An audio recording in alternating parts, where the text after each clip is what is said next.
अस्सलाम वालेकुम नाज़रीन, तारुफ़ कुरान सीरीज़ में आज हम इंशाअल्लाह सूरह अबसा का तारुफ़ और मज़ामीन का खुलासा आपके सामने रखेंगे। नाम, पहले ही लफ्ज़ अबसा को इस सूरा का नाम करार दिया गया है। ज़माने नज़ूल, अहादीस, तफसीरी रवायात और सूरा के मज़मून से मालूम होता है कि ये सूरा उस ज़माने में नाजिल हुई जब अभी कुरैश के सरदारों का मेल जोल रसूलुल्लाह सल्लल्लाहु अलैहि वसल्लम के साथ बाकी था और कशमकश इतनी ना बढ़ी थी कि आपके यहाँ उनकी आमदोरफ्त और आपके साथ उनकी मुलाकातों का सिलसिला बंद हो गया हो।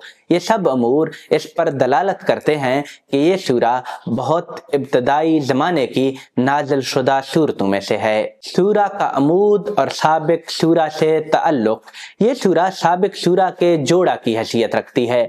दोनों के मरकज़ी ख्याल में कोई बुनियादी फ़र्क नहीं है। उसलूब बयान और मवाद इस्तदलाल में भी दोनों के अंदर निहायत वाज़े यकसानी है।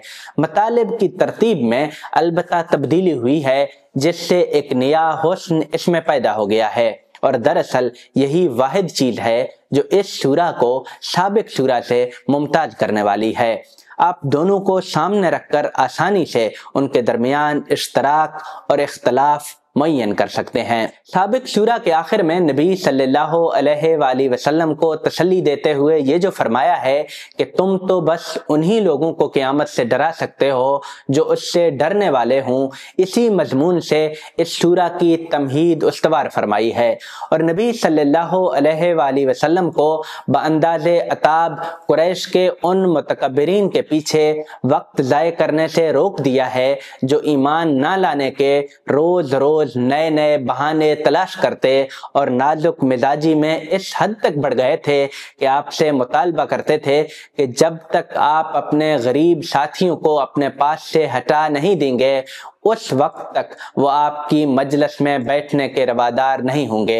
इस पूरी सूरा में उन्हीं मुतकब्बिरीन पर निहायत शिद्दत से अताब है, अगरचे खिताब बज़ाहिर नबी सल्लल्लाहु अलैहि वसल्लम से है, लेकिन अताब का रुख तमाम तर कुरैश के फराइना ही की तरफ है। सूरा के मतालिब का तज्ज़िया, आयात 1 ता 10।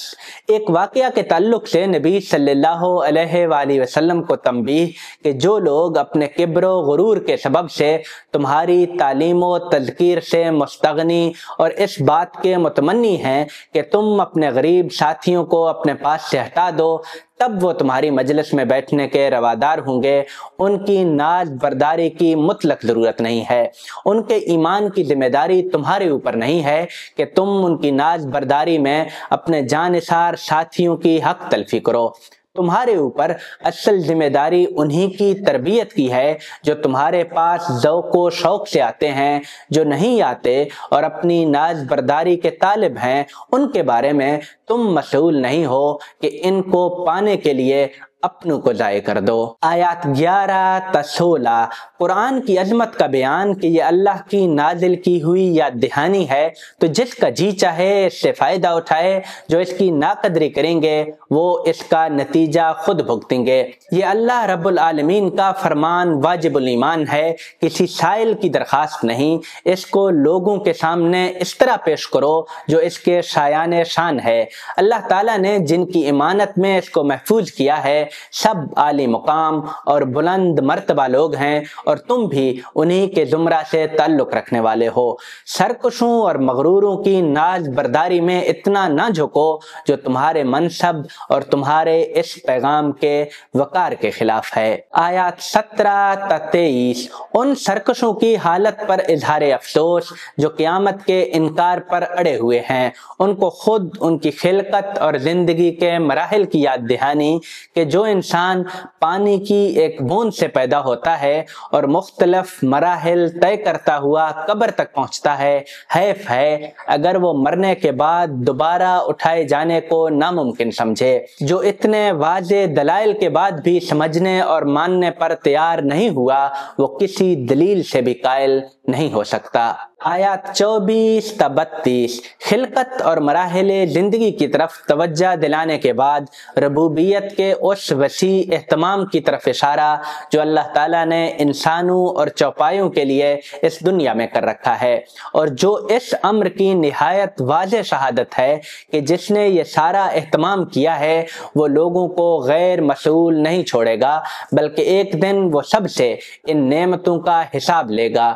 اس دن فائز المرام وہی ہوں گے جنہوں نے نعمتوں کا حق ادا کیا ہوگا، جنہوں نے ان کا حق ادا نہیں کیا ہوگا وہ سب اس دن ذلیل اور نامراد ہوں گے۔